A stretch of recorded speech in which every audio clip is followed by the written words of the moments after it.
Somewhere in the back of your mind, you already believe the world will end. Maybe by fire, maybe by ice, maybe by a sky that goes dark and never comes back. You didn't invent that fear. You inherited it, because every great civilization that ever existed imagined the end of the world.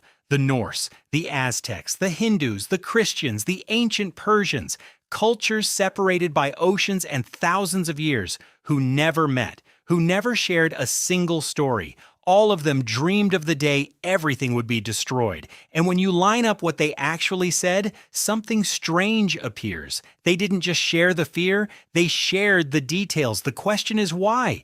And the answer reveals something about your own mind that hasn't changed in 5,000 years. Let's start with the Norse. To the Vikings, the end of the world had a name, Ragnarök. It was not a vague fear, it was a detailed prophecy. First would come a great winter, 3 years long with no summer in between. The sun and moon would be swallowed by wolves, the stars would vanish from the sky, then the earth would shake, the seas would rise and flood the land, and the gods themselves would march to a final battle they knew they could not win. Fire would consume everything, the world would sink beneath the water. But here is the part most people forget.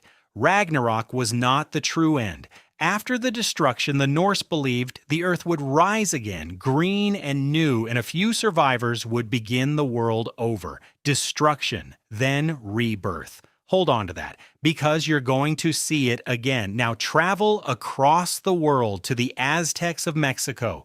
The Aztecs believed the world had already ended, not once, 4 times. They believed in 5 suns, 5 ages of the world. The first 4 had each been destroyed, one by jaguars, one by wind, one by fire, one by a great flood. We are living, they believed, in the 5th sun, and the 5th would end too, this time by earthquakes that would tear the world apart. This belief was so powerful that the Aztecs performed constant rituals to delay the end, to keep the 5th sun moving across the sky for just one more day. To them, the apocalypse was not a distant maybe. It was a deadline they were desperately trying to push back. Then there is the Hindu tradition, which may have the most staggering vision of all. In Hindu cosmology, time does not move in a straight line. It moves in vast cycles, each lasting billions of years. We are currently living in the Kali Yuga, the final and darkest age. An age of decline when morality crumbles and the world fills with conflict. At the end of this age, the cycle closes. The universe is dissolved, and then, after a period of cosmic rest, it begins again. A new cycle, a new creation, a new world, destruction, then rebirth. There it is again, and then there are the ancient Persians, whose vision may be the most haunting of all because it sounds almost modern. In Zoroastrian belief, the world moves toward a final reckoning. At the end of time, a great savior would come.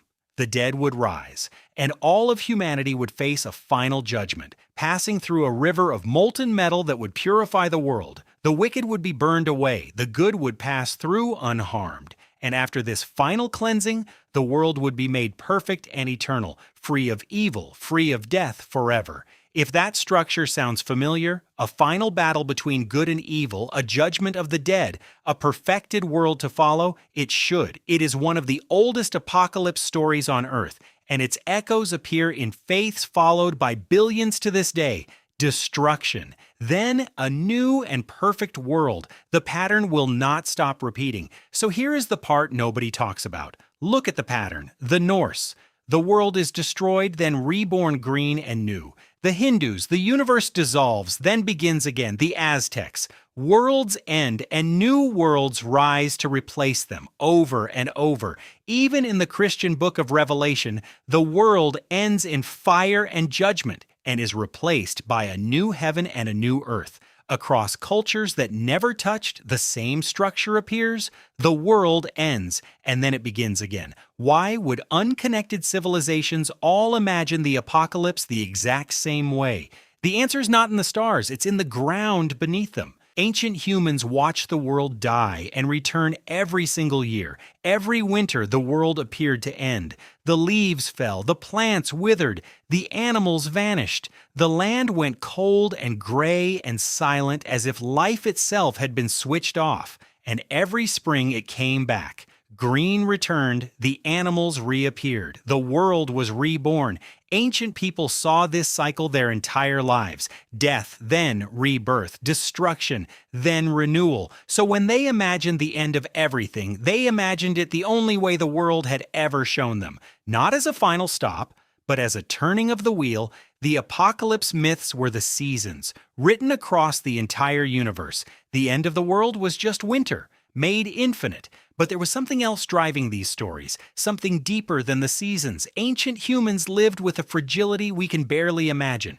A single bad winter could wipe out a whole community. A flood, a drought, a fire, a disease could end their entire world in a matter of days. For ancient people, the end of the world was not a fantasy. It was a memory. Villages did vanish, famines did erase entire peoples, floods did swallow everything a community had built. They knew in their bones that everything could end. So they did what humans always do, with a fear too large to hold. They turned it into a story with meaning, a story with order, a story where the end was not random and pointless, but part of a pattern followed by something new. The apocalypse myth was not really about the future. It was about surviving the terror of being alive in a world that could collapse at any moment. And here is the part that should stay with you. You still do this. Look around right now. We no longer fear Ragnarok or the fifth sun, but the fear itself has not gone anywhere. We imagine the world ending by climate collapse, by nuclear war, by a pandemic, by an asteroid, by machines that grow smarter than us. Every generation is certain that the end is near. The faces of the apocalypse keep changing, but the instinct behind them is exactly the same instinct that built Ragnarok and the Kali Yuga and the Five Suns. It is the human mind doing what it has always done, staring at a world that it knows deep down will not last forever and trying to make sense of that unbearable truth. The ancient civilizations were not predicting a real end of the world, they were telling us something about themselves, that to be human is to live with the knowledge that everything ends. Your world, your people, and one day you. Every civilization predicted the end of the world for one simple reason.